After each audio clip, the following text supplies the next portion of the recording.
আজকে আমরা সেভাস থিওরেমের প্রয়োগ দেখব। তো সেভাস থিওরেম কিভাবে প্রয়োগ করতে হয়, সেভাস থিওরেম অ্যাপ্লাই করে কিভাবে প্রবলেমগুলো খুব সহজে সলভ করা যায় সেটি আমরা আজকে দেখব। তো প্রথমে এখানে একটা প্রবলেম দেওয়া আছে, সেটি হলো ত্রিভুজ এবিসি এর অভ্যন্তরে ও একটি বিন্দু, তারপর এ ও বি ও এবং সি ও যোগ করে বর্ধিত করলে তারা তাদের যে বিপরীত বাহুগুলো আছে সেগুলো হলো বিসি, এসি ও এবি কে যথাক্রমে ডি, ই ও এফ বিন্দুতে ছেদ করে। তো আমরা আগে চিত্রটা একটু এঁকে ফেলি, যে চিত্রটা দেওয়া আছে সেটা আমরা আগে আঁকতে চেষ্টা করি যে কেমন হবে। তো আমরা মনে করি যে এটা হলো সেই আহ, আমাদের ত্রিভুজটি, এবং এই ত্রিভুজের ভেতর ও একটি বিন্দু আছে, এবং আমরা যদি এটি হলো আমাদের সেই এ এবং বি এবং এটি হলো সি, আমরা যদি এইটি যোগ করে বর্ধিত করি, এ ও যোগ করে বর্ধিত করলাম, ও যোগ করে বর্ধিত করলাম সি এর সাথে, ও যোগ করে বর্ধিত করলাম। তো এখন যেটি সেটি হলো কি, এটি হলো আমাদের সেই ও বিন্দু। তো এখন এও যোগ করে বর্ধিত করলে এটি বিসি বাহুকে ডি বিন্দুতে, বিও যোগ করে বর্ধিত করলে সেটি এসি বাহুকে ই বিন্দুতে, এবং সিও যোগ করে বর্ধিত করলে সেটি এবি বাহুকে এফ বিন্দুতে ছেদ করে। তো এখানে আরেকটা ব্যাপার দেওয়া আছে, সেটি হলো এই জিনিসটি A F is to B F, মানে এ এফ আর বি এফ এর রেশিও হলো 4:3। তো এবং আরেকটা ব্যাপার দেওয়া আছে, সেটি হলো বিওএফ আর বিওডি, মানে এই যে বিওএফ, সরি বিওএফ ও বিওডি, এই দুটি ত্রিভুজের ক্ষেত্রফল যথাক্রমে দেওয়া আছে 60 ও 70।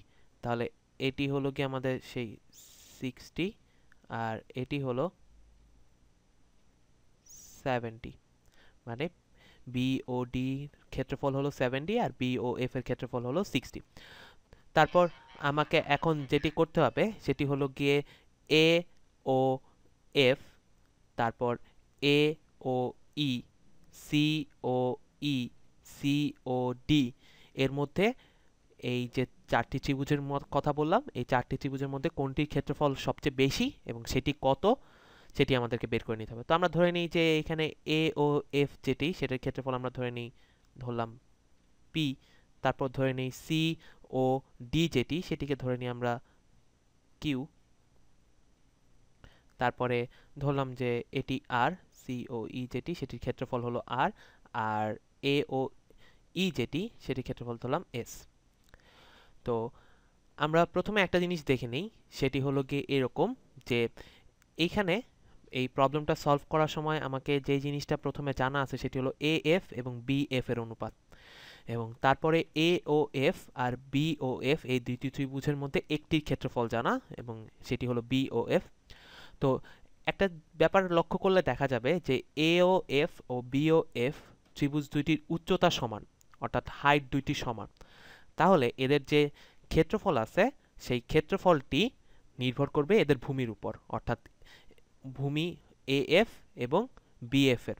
অর্থাৎ আমরা এই ব্যাপারটা লিখতে পারি, সেটি হলো যেহেতু এ O F O B O F এর অনুপাত সমান, তাই আমরা এটা লিখতে পারি যে ত্রিভুজ এ ও এফ বাই ত্রিভুজ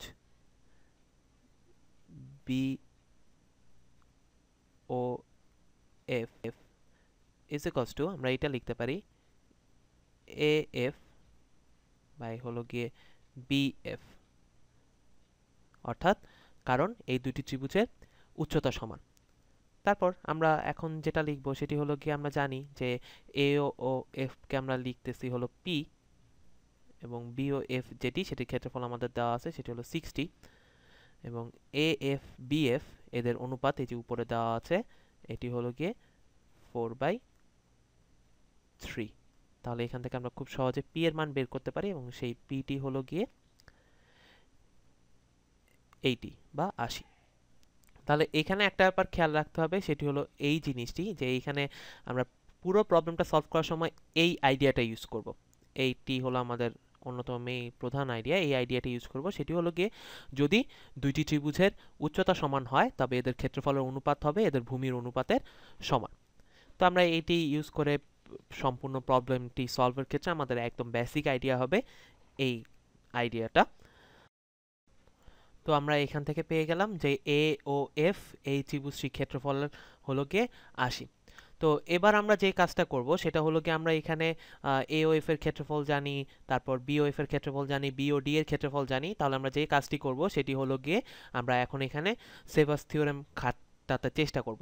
তো সেভাস থিওরেম খাটানোর ক্ষেত্রে আমরা যেটা জানি যে সেভাস থিওরেম যদি খাটাই তাহলে আমরা সেভাস থিওরেম অনুসারে এটি লিখতে পারি যে A F by B F into BD by CD into CE by AE is equals to 1। তো আমরা এখান থেকে যে জিনিসটি দেখতে পারি সেটি হলো গিয়ে AF by BF অনুপাতটি দেওয়া আছে উপরে কোশ্চেনে, সেটি হলো গিয়ে 4/3। আর BD এবং CD যেটি BD এবং CD সেটিকে আমরা এরকম লিখতে পারি যে এখানে একটা জিনিস খেয়াল করা যাক যে BOD এবং COD এই ত্রিভুজ দুটির উচ্চতা একই, তো তাদের ক্ষেত্রফলের অনুপাত হবে তাদের ভূমির অনুপাতের সমান, অর্থাৎ BD is to CD। আমি আবার দেখাচ্ছি যে BOD এবং COD এই ত্রিভুজ দুটির উচ্চতা সমান, তাই এদের ক্ষেত্রফলের অনুপাত হবে এদের ভূমির অনুপাতের সমান, অর্থাৎ BD is to CD। তাহলে আমরা BD বাই CD কে আমরা এটি লিখতে পারি, অর্থাৎ এদের ক্ষেত্রফলের অনুপাত আকারে, সেটি হলো গিয়ে 70 বাই হলো গিয়ে কিউ। এখন একইভাবে আমরা এটি দেখাতে পারি যে CE is to AE সমান সমান হলো গিয়ে R by S। BD is to CD তে যেভাবে লিখলাম এখানেও ঠিক একইভাবে লিখলাম, কিন্তু এখন সমস্যা হলো এখানে একটি ইকুয়েশনে আননোন তিনটি চলে এসেছে কিউ আর এস। এখন আমরা চেষ্টা করব যাতে একটা আননোন নিয়ে কাজ করতে পারি। তো সেটির জন্য আমরা কি করা যায় সেটি একটু খেয়াল করি যে এটার জন্য কি করা যায়। তো এখন একটা জিনিস খেয়াল করা যাক, এখানে আমরা দুটি ত্রিভুজের কথা বলি। সেই দুটি ত্রিভুজ, একটি ত্রিভুজ হলো গিয়ে ত্রিভুজ BCE, একটি ত্রিভুজ হলো ত্রিভুজ BCE এবং আরেকটি ত্রিভুজ হলো ত্রিভুজ ABE এবং ত্রিভুজ ABE। এই দুটি ত্রিভুজের ক্ষেত্রে যেটি লক্ষণীয় ব্যাপার সেটি হলো এই দুটি ত্রিভুজের যে উচ্চতা সেই উচ্চতা দুটি সমান, অর্থাৎ ABE এবং BCE এই দুটি ত্রিভুজের উচ্চতা সমান। তাহলে আগের মতোই এদের যে ক্ষেত্রফলটা হবে ক্ষেত্রফলের অনুপাতটা হবে ভূমির অনুপাতের সমান, অর্থাৎ এদের ভূমি হলো গিয়ে BCE এর ভূমি হলো CE এবং ABE এর ভূমি হলো AE। তাহলে আমরা এখানে যেটা লিখতে পারি সমান সমান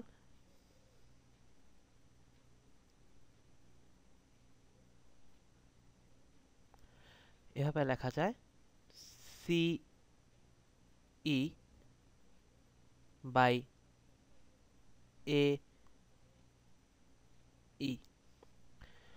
তো এখন আরেকটা ব্যাপার যে আমরা একটা জিনিস খেয়াল করতে পারি যে CE যে ভূমিটি সেটির উপর একটি ত্রিভুজ COE এবং AE যে ভূমি সেটির উপর আরেকটি ত্রিভুজ AOE রয়েছে, এবং খেয়াল করলে দেখা যাবে যে COE এবং AOE এই দুইটি ত্রিভুজেরই উচ্চতা সমান, এবং আমরা আগের মতো বলতে পারি যে এদের ক্ষেত্রফলের অনুপাত হবে এদের ভূমির অনুপাতের সমান, অর্থাৎ CE বাই AE সমান সমান আমরা এটি লিখতে পারি এরকম ভাবে যে ত্রিভুজ COE বাই ত্রিভুজ AOE। আচ্ছা, তো তারপরে সেটি হলো গিয়ে এখন আমরা এরকম লিখতে পারি, এরকম দেখানো যায় যে আমরা এর পরে যেটি লিখব সেটি হলো এরকম যে ত্রিভুজ BCE বাই ত্রিভুজ ABE is equals to ত্রিভুজ COE বাই ত্রিভুজ AOE। তো সমীকরণের নিয়ম অনুযায়ী আমরা এটি ছোটকালে দেখে এসেছি এটা কিভাবে লেখা যায়, এবং আমরা সেভাস থিওরেম প্রুফ করার সময় এটি করেছি। সেটি হলো BCE মাইনাস ত্রিভুজ COE বাই ত্রিভুজ ABE মাইনাস ত্রিভুজ AOE। তো এখানে যে ব্যাপারটি সেটি হলো গিয়ে চিত্রে আমরা একটু দেখি, ত্রিভুজ BCE মাইনাস ত্রিভুজ COE, BCE মাইনাস হলো COE, অর্থাৎ এই ত্রিভুজটি থেকে এই ছোট্ট ত্রিভুজটি বাদ দিলে যেটি থাকে সেটি হলো গিয়ে ত্রিভুজ BOC। তাহলে আমরা এখান থেকে লিখতে পারি ত্রিভুজ BOC। এখন আরেকটি যেটি সেটি হলো গিয়ে নিচে যেটি লেখা আছে ত্রিভুজ ABE থেকে যদি আমি AOE বাদ দেই তাহলে থাকে হলো ত্রিভুজ AOB। তাহলে BOA বা AOB আমরা যেটি বলি ত্রিভুজ AOB। তাহলে আমরা এর পরের লাইনে যেটি লিখতে পারি, আমরা তাহলে এটি দেখাতে পারি যে এই যে অনুপাতটি আছে এই অনুপাতটি আর হলো গিয়ে এই যে অনুপাতটি, এই দুইটি অনুপাত সমান। তাহলে এখন COE আর AOE, COE আর হলো AOE, তো আমরা COE ত্রিভুজের ক্ষেত্রফলকে R লিখেছিলাম আর AOE ত্রিভুজের ক্ষেত্রফলকে S লিখেছিলাম। তাহলে এখানে লেখা যায় R by S is equals to, আমরা BOC আর AOB, BOC এই ত্রিভুজটিকে লেখা যায় এরকম 70 প্লাস কিউ, আর AOB যে ত্রিভুজ 70 প্লাস কিউ কেন লিখেছি তোমরা অলরেডি বুঝে গেছো, আর AOB যে ত্রিভুজ সেটিকে লেখা যায় 660 plus 80 is equals two 140, 60 plus 80 is equals two 140।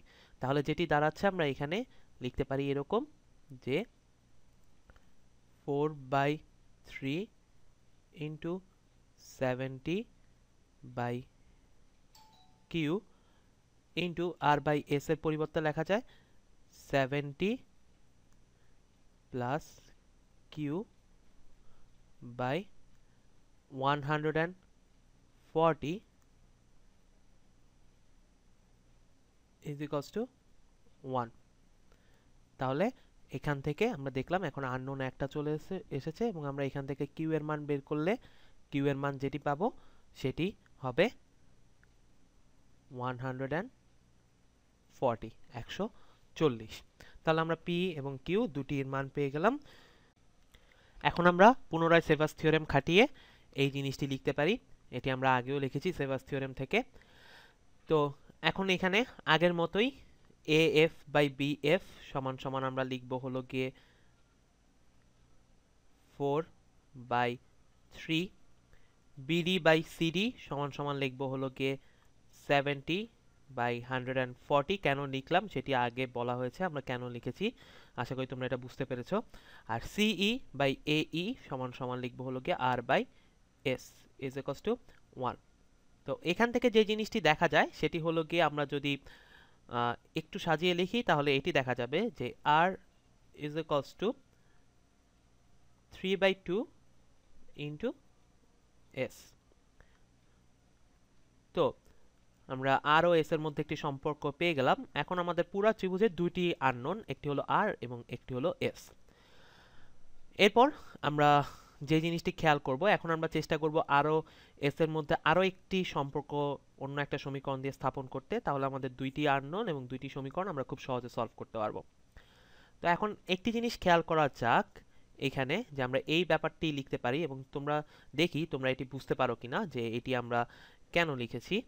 দেখি তোমরা এটা ধরতে পারো নাকি। ত্রিভুজ এ সি এফ বাই ত্রিভুজ B C F is equals to A F by B F. কেন লিখেছি আশা করি বুঝতে পেরেছো। এসিএফ আর বিসিএফ এই দুটি ত্রিভুজের উচ্চতা সমান, তো এদের ক্ষেত্রফলের অনুপাত হবে এদের ভূমির অনুপাতের সমান। তো এখন ত্রিভুজ এসিএফ যেটি, সেটিকে দেখি এটিও তোমরা ধরতে পারো নাকি। কেন লিখছি, আর প্লাস এস প্লাস 80 বাই, আর ত্রিভুজ বিসিএফ যেটি, সেটিকে লেখা যায় হলো গিয়ে এরকম 140 plus 70 plus 60 is equals to AF by BF is equals to হলো 4/3। তো বুঝতেই পারতেছো এসিএফ কে কেন এরকম লিখলাম, কারণ এসিএফ এর এখানে তিনটি ত্রিভুজ আছে এবং একটি ত্রিভুজের ক্ষেত্রফল হলো আর, অপরটির এস এবং অপরটির 80। তাহলে সেখান থেকে এরকম লেখা যায় যে R plus S is equals to, লেখা যায় হলো গিয়ে 280। এটি তোমরা একটু আর গুণন করে লিখলেই পাবে। তাহলে দেখো আমরা আর ও এস এর মধ্যে সম্পর্ক স্থাপনকারী আরেকটি সমীকরণ পেয়ে গেলাম। তাহলে আমার কাছে দুইটি সমীকরণ এবং দুইটি আননোন, আমি এখান থেকে খুব সহজে আর এর মান বের করতে পারবো। তোমরা বাসায় একটু চেষ্টা করবে, এখান থেকে আর ও এস এর দুইটার মান পাওয়া যাবে। আর এর মান পাওয়া যাবে 168, যদি আমি ক্যালকুলেশনে ভুল না করে থাকি। এস পাওয়া যাবে 112। তোমরা বাসায় একটু চেক করে নিবে যে ক্যালকুলেশনে কোনো ভুল হয়েছে কিনা। তাহলে দেখো এখানে সবচেয়ে বড় ক্ষেত্রফল হলো গিয়ে আর, এবং সেটি হলো গিয়ে 168। তো এই সমীকরণ, এই প্রবলেমটির পিছনে আমরা যেটি মেইনলি ইউজ করেছি সেটি হলো ত্রিভুজের ক্ষেত্রফলের অনুপাত। যখন দুটি ত্রিভুজের উচ্চতা সমান হয়ে যায় তখন সেটা ভূমির অনুপাতের সমান হয়ে যায়, এই ধারণাটি। এবং আরেকটি যে ধারণা ইউজ করেছি সেটি হলো গিয়ে সেভাস থিওরেম। তো এখানে একটা ব্যাপার খেয়াল রাখতে হবে যে এটি সেভাস থিওরেম ইউজ না করেও তুমি হয়তো অন্যভাবে করতে পারো, কিন্তু সেই ক্ষেত্রে হয়তো প্রবলেমটা একটু লেন্দি হয়ে যাবে। তো তোমরা এইভাবে সেভাস থিওরেমের আরও প্রবলেম বাসায় চেষ্টা করবে। যেমন আমরা খুব কমন কিছু প্রবলেম বলতে পারি, যেমন তুমি সেভাস থিওরেমের সাহায্যে এটি প্রমাণ করতে চেষ্টা করতে পারো যে ত্রিভুজের তিন তিনটি শীর্ষ থেকে বিপরীত বাহুর উপর অঙ্কিত লম্ব তিনটি সমবিন্দু, মধ্যমা তিনটি সমবিন্দু, এগুলো তুমি চেষ্টা করতে পারো। বা ত্রিভুজের তিন কোণের সমদ্বিখণ্ডক, তিনটি শীর্ষ কোণের যে সমদ্বিখণ্ডক আঁকা হয় সেগুলো সমবিন্দু।